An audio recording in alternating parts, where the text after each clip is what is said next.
Good. Rolling. Okay, we just finished up the classifier 0901, which is the 6 in 6 challenge. If you're interested in accuracy at speed, it is the absolute best exercise.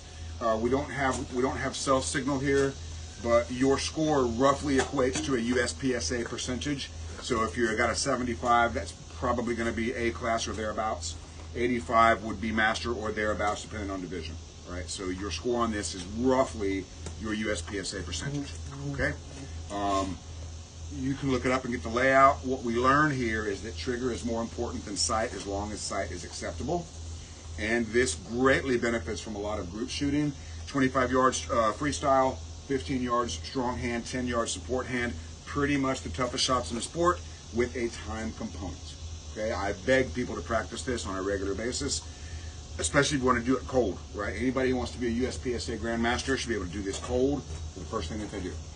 And what I didn't tell you is that the 25-yard line allows a reload and 6 more shots, but you only have 6 seconds, okay? And the reload is only required to make Grandmaster. Grandmaster needs some number out of 100. If you shoot a perfect score, 6 shots per target, that's a 90. So GM's going to require 104, 105, something like that, depending on the division. It's usually 2 or 3 alphas after the reload. No division requires all 12 shots. Right? So don't do the reload unless you're going for Grandmaster and you're in the high 80s without the reload. Once you get in the high 80s without the reload, then you can go for the reload. But until you can get in the 80s without the reload, I don't want you going for it.